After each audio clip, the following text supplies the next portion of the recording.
Let us quickly look at the new Gage video and then Just survived Snowmageddon. The year is 2010. The month, April. The East Coast had just survived Snowmageddon. Katy Perry's releasing hot singles like every week, and I'm wearing as many silly bands as I can fit on my wrists, baby. Yu-Gi-Oh! Players are still enjoying the power of the fresh new synchro monsters that had just been released and added to the extra deck, and they are about to undergo one of the most monumental events in Yu-Gi-Oh! History. Edison, New Jersey is the decided location for the 75th and the final installment of the Shonen Jump Championship Series. And with a brand new Forbidden and Limited list that came out such a good time, dude. Such a good time. like clockwork on March, players are excited to experience the brand new format and the first tournament available. SJC Edison is important, not only that it's the last tournament under that name before we ended up getting the Yu-Gi-Oh! Championship Series that we all know and love today. It was an exciting format to play in the moment, but it also has become one of the most fondly looked after historical formats in Yu-Gi-Oh! Edison format encapsulates the March Forbidden Limited list and all the sets released before the Shining Darkness, which drastically changed the Yu-Gi-Oh's meta pretty much forever. Edison format places the player in that 2010 era of Yu-Gi-Oh! That a lot of players seem to love, where you get that little sense of still the classic Yu-Gi-Oh! Card. You're still playing cards like Mirror Force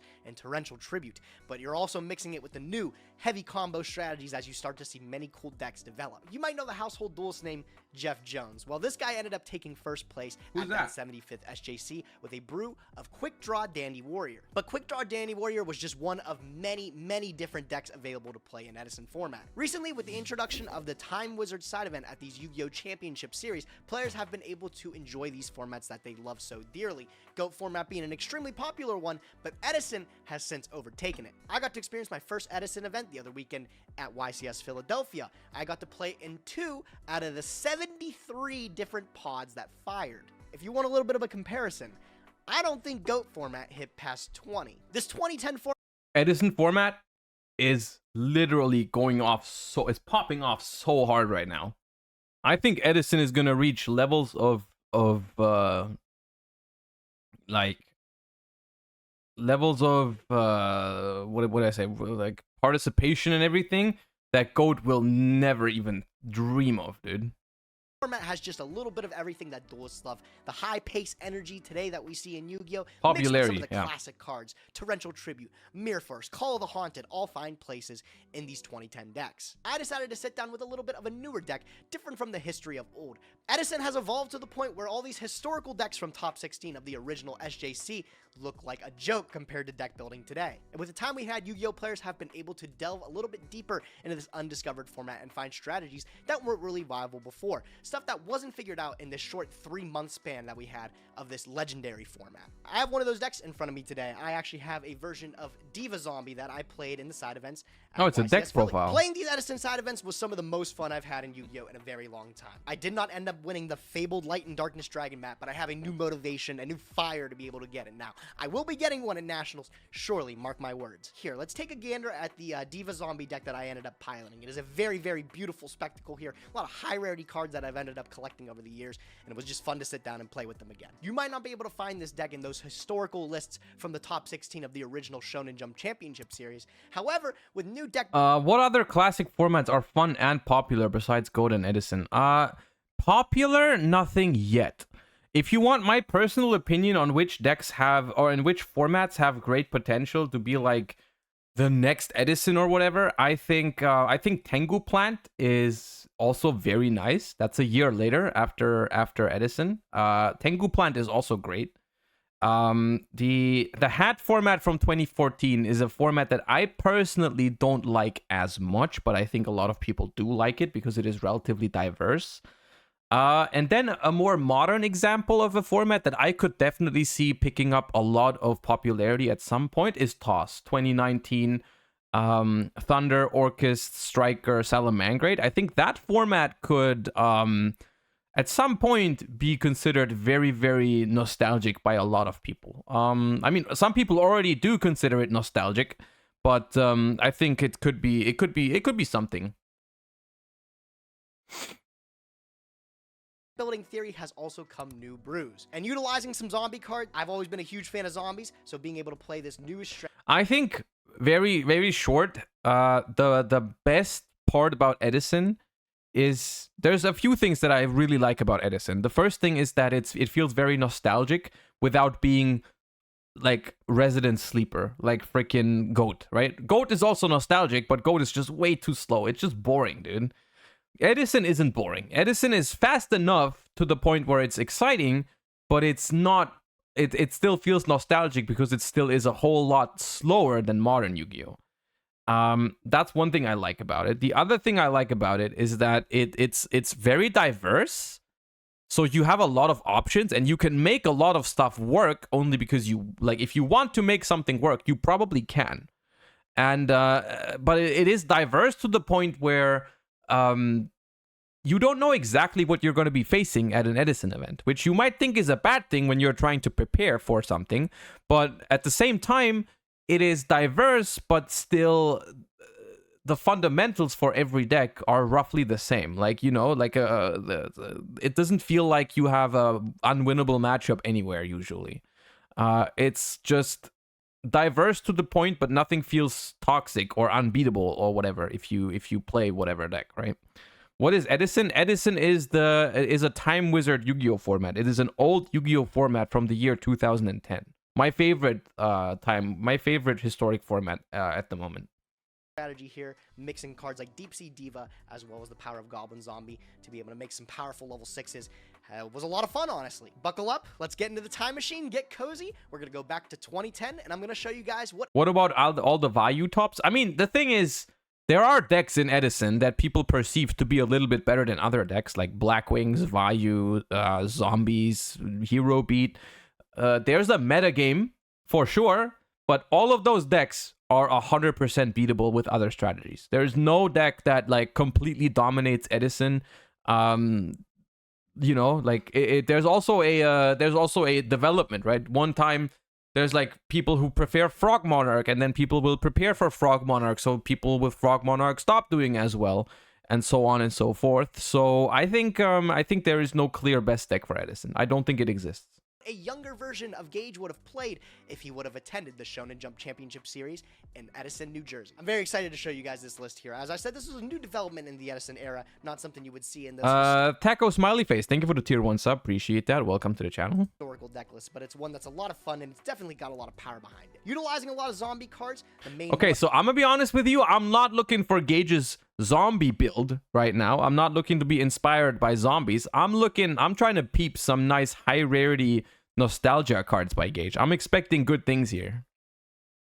Is Goblin Zombie here. I have lovely first edition. The secret first Goblin Zombies. That's already nice. Sent from the field of the graveyard, he mandatory adds a zombie type monster with 1200 less defense from your deck to your hand. He doesn't miss timing when you use him for synchros. You use him with like Plague Spreader that makes a Bryonic, and then you can search a extremely powerful combo card here that I'll show you guys very shortly. Play 2 Goblin Zombie, and then I play another 2 of. I play 2 copies of Pyramid Turtle. You play champion pack cards here. Very good looking. The Pyramid Turtle can get you into the Goblin Zombie engine. It's just essentially another like Mystic Tomato that you can set if your opponent destroys it back down. I respect that. With 2000 or less defense from your deck. Could be anything from Vampire Lord to Goblin Zombie himself. More zombies. We also play a copy of Zombie Master. Now you can search off the Goblin Zombie, and you can summon it off the Pyramid Turtle. You can send a monster card from your hand to the graveyard to special summon a level 4 or zombie type monster from either player's graveyard. Really cool combo starter here that if your opponent has their own Plague Spider Zombie in the graveyard, they gotta be careful. You can snap it up with the Zombie Master. Pairing with the Goblin Zombie is the best brother here, Mizuki here. Only 800 defense. You can search him off a Goblin Zombie. When he's in the graveyard, you can banish him to special summon any zombie type monster from the graveyard. Mizuki's out one in this format. Bro, this is like how much already? $500 or whatever?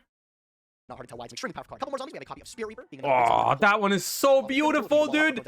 I still, to this day, I regret, like, 6 months ago, there was a friend of mine who wanted to get rid of his Spirit Reaper in Super Rare, and I wasn't sure if I wanted it. And I don't know how much they wanted. I think they wanted like 100 for it. And I didn't take it because I was like, I don't really need it. And it's like this thing is like $250 now. So it was a classic. You know, it wouldn't have been me if I just took it.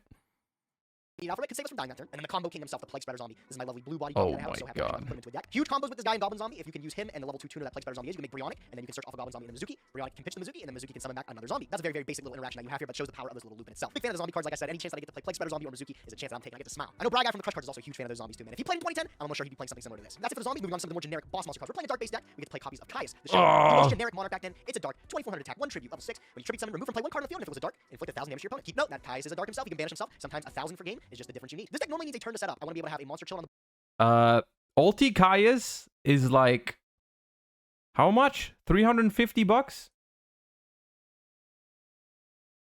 It is some not ethical amount. I know that. I know it is not an ethical amount that this card goes for. Hold up. Yep. Oh my god.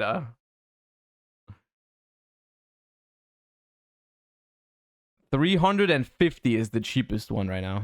God damn. Board and remain there for a turn so I can pair it with maybe a tuner or something else to get my plays rolling. So if I have a dude just chilling on the board, you know, Tribute for Caius is still an extremely powerful play. Removing something from the board and also just putting a 2400 threat on the body. He's all 6-2. You add 2 to that with Plague Spreader, that's an 8. That's a Stardust Dragon. Also, speaking of which, Stardust Dragon stands no chance against the Shadow Monarch. Easy pickings for the Shadow Monarch. Caius isn't the only boss monster we get to play. We also get to play Dark Armed Dragon at 1 here. I have my lovely first edition. That's still one of my favorite cards to this day. You just gotta respect the Dark Armed Dragon, dude. You just gotta respect it. You know? Look at him. You're still in a time of Yu-Gi-Oh! Where this is one of the greatest cards ever printed.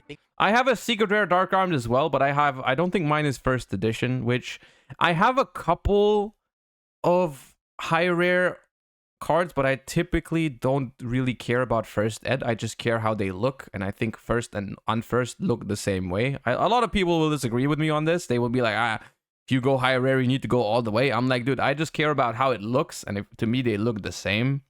But Secret Rare Dark Armed is insane, dude.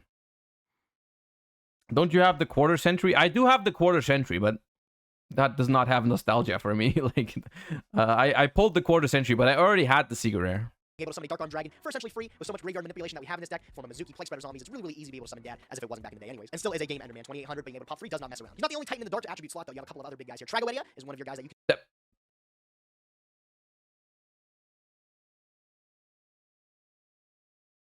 Titan in the Dark attribute slot though. You have a couple of other big guys here. Tragoedia is...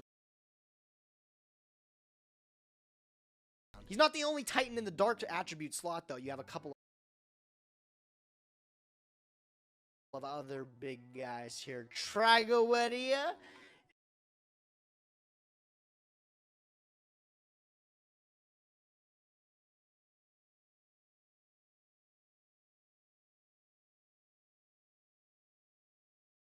Okay.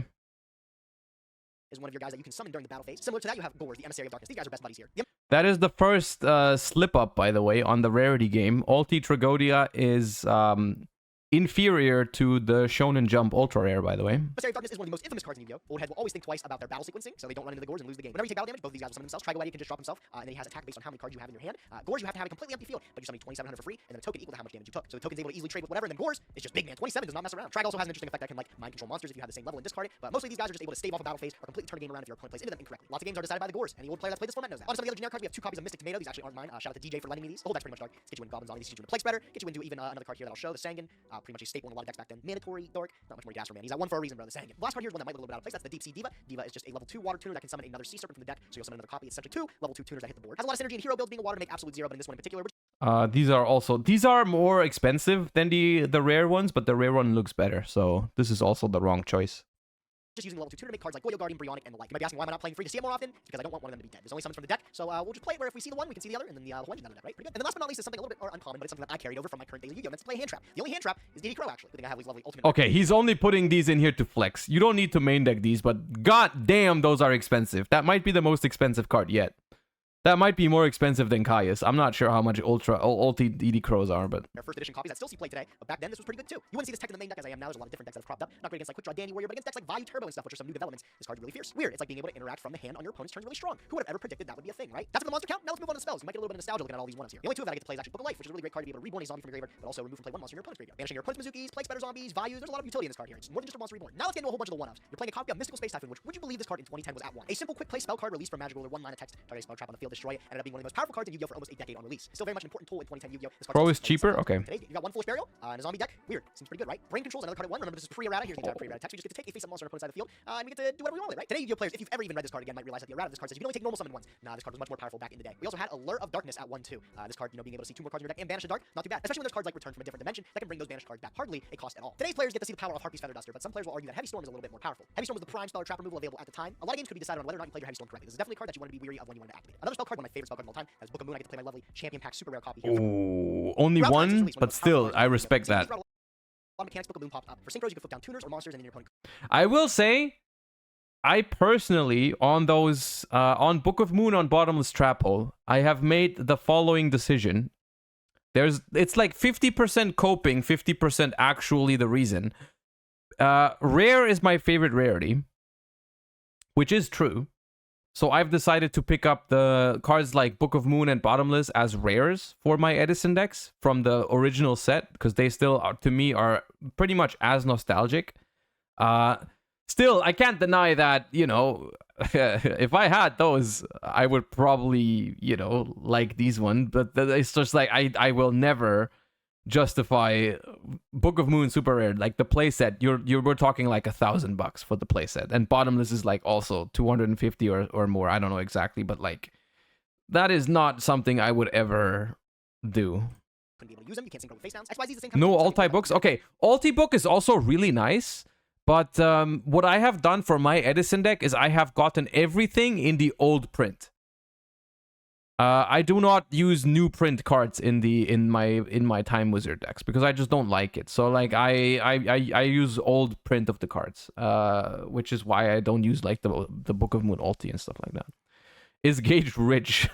Well, I mean, this deck is like, if you find someone who buys all the cards, I don't know how much this deck is, probably like 20k or something. One down might end their turn there. And then maybe more? You can't link with face downs either. Book of Moon just seems to keep popping up, and back then it was definitely one of the most powerful and versatile quick play spell cards in the game. And the last card I played was probably the one that would cut Burial from a different dimension, being able to select up to 3 monster cards that are removed from play, return them to the owner's graveyard. We were talking about Mizuki and Plague Spreader. Those are the two main X-Kenver, thank you for the 7 months. Outside of that, this deck doesn't have much utility with it. When you consider the larger scope of things. Me with the Speed Duel Secrets. I mean, look, whenever we talk about rarities and stuff like that, you have to be aware that that's a very privileged thing to talk about. You know, having the choice of, hey, which of that rarity card, which rarity of those cards am I going to use is a very privileged problem, you know? Like, if anyone can't afford a certain print or prefers a certain print, it's fine for everyone, dude. It's fine. Doesn't really matter. I joke about it sometimes, but in reality, I don't think it matters at all. Like value turbo and stuff, being able to cycle back an entire value summon for literally free seems a little bit overpowered. Not something that I would play in this deck though. Looking back, I would definitely replace this with literally anything else. Moving on to the last part of the deck here, we have trap cards. And something surprising that you might like to see here is, as opposed to today's Yu-Gi-Oh, we got a nice little stack of them here. Today's Yu-Gi-Oh, you might be lucky if you see the 3 infinite impermanents hit the main deck, but back then you're seeing a suite of some of the most iconic cards in Yu-Gi-Oh's history. Starting off the legendary Mirror Force, a card that would force people, no pun intended, to play their game a little bit differently. Sometimes it pays to be patient. This only destroys all attack position monsters, so if you can't go for a game push, maybe flipping your monster into defense position to avoid the Mirror Force might be the right play. I ended up keeping the boards around for a little bit longer than I probably should have by doing that exactly. Check it out, you've also got Call the Haunted, also at 1 during this format here. With Monster Reborn Band, this is essentially your copy of Monster Reborn, right? We're lucky enough to have Book of Life in this deck, but all other people get their copies of Call the Haunted. Raigeki, Darkhole, I don't know those cards. Back then, the prime form of removal in a board wipe was put into Torrential Tribute. Much like Heavy Storm, being patient with your Torrential Tribute can pay off. If you flip this at the right time, could definitely win you a game just like that. We're talking a lot about board wipes. What about a way to stop them? Starlight Road is a card that I decided to put in. If 2 more cards I control will be destroyed, I can negate that effect, destroy the card, and then special summon a Stardust Dragon from my action deck for free. Having a Heavy Storm or a Torrential Tribute with Starlight Road is the end of the game a lot of times, because not only do you get to negate and destroy the card, but you also get a free copy of Star. X-Kenver, thank you for the 7 months, and Vector Red, thank you for the first month subscription. Appreciate you. Thank you. Welcome. Stardust Dragon, which is going to negate and destroy another destruction effect. When you're going for big wipes and big plays, you sometimes have to be weary of the road. You can definitely lose to it. More one-ups, Bottomless Trap Hole. I'm glad I get to play my champion pack full super rare foil version of that. In more recent 2010 decks that have been built, Bottomless has been falling out of favor. But I decided to play the one copy because, you know, it looks nice. I kind of want to play it. What else? Couple other ones? No, you decided to play one because you only own one. At least admit it. At least admit it. You have a copy of Dust Tornado, just as more generic aggro removal. Remember, MST's at 1, so I guess it's the same thing, right? I'm a big fan of Dimensional Prison, being the replacement for Sakaretsu Armor, being able to banish the monster just strictly better. We don't want any graveyard triggers or sending our opponents Mizuki to the graveyard so they can use it later, right? Rather just get rid of the problem, never see it again. We play a copy of Return from a different dimension in this deck, which is a blowout, being able to pay half the life points, special summon as many remove from play monsters as possible, and then remove them all during the end phase. If you're flipping this up though, you normally got a game plan to just wipe your opponent off the face of the earth anyways. Funny how a card that reads so strong was around for so long though. I think this card only got banned around Dragon Roller format. Took a long time. However, for us though, sometimes we get the free wins by summoning 5 of our banished zombies and stuff, making a couple synchros and just making the push. I have 2 more trap cards to show you guys. One of them is Solemn Judgment, which is also at 1. We've seen some legendary progression series activations of Solemn Judgment, and this card comes in so much more clutch in this format. We were talking about blowouts like Starlight Road and Return from a different dimension. Well, Solemn Judgment is the one card that answers all of them. Just like any of these other cards, a well-timed Solemn Judgment could definitely swing the game back in your favor. Half your life points, not really a cost in today's game, definitely wasn't really a cost back then either. And the last card is definitely one of the most powerful trap cards, Trap Does Shoot. Trap Does Shoot allows you to look at your opponent's hand, they have 4 more cards in it, you select a monster card and you throw it back. That's also a nice super rare. This is kind of their equivalent back then, but this card says get rid of it. A pointer says you can have it back, just in a little bit. Definitely in a league of its own. Trap Does Shoot, it'll probably never come back, but I have a lovely Champion Pack 5 super rare version to play. The whole deck was really gorgeous, man. Blinged out. One of the more exciting things to look at in this format is the extra deck. It's really dominated by synchro monsters at this time. Fusion monsters, besides like Gladiator Beasts and the occasional hero deck, really didn't do too much in Yu-Gi-Oh, but synchros was really the generic look into the future of the game that everybody liked. Synchro monsters gave a whole new purpose to the extra deck, and a lot of the newer strategies would rely on these extra deck monsters to be able to win their games. So in today's game, where you see all these super powerful link monsters, think of the same thing, but for generic synchro monsters. And there's a few of them. We'll start off small. We'll go with the smalls being a level 4 generic synchro in the form of Armory Arm. Might have seen this in the progression series once or twice paired with Drill Warrior. You want to be able to equip this to a monster, give it 1,000 attack, and it does piercing. Back in the day, being able to stack this on a Blackluster Soldier, able to attack twice, that's GG where I'm from. Moving on, generic 5, you have Ally of Justice Catastor, being able to destroy any dark monster at the start of the damage step, pretty solid here. Your other choice is Magical Android in the level 5 spot. I just happen to like Catastor's utility a bit more. One of the most powerful synchro monsters you'll see is Bryonic Dragon of the Ice Barrier. This is pre-errata. Back in the day, this card was a monster. Today's game, not so much. We can discard any number of cards. I might be the only one here, but I'm not a fan of dual terminal cards. I think regular good old secret rare Bryonic looks nicer in this one. Graveyard to return the same number of cards from field to hand. I can return cards from my field, my opponent's field back to the hand, and I can do this as many times. This one, it's more expensive, so like, you know, if you want to be, if you want your card to have the most powerful and expensive aura as possible, then you need the freaking dual terminal. But I personally don't like it as much.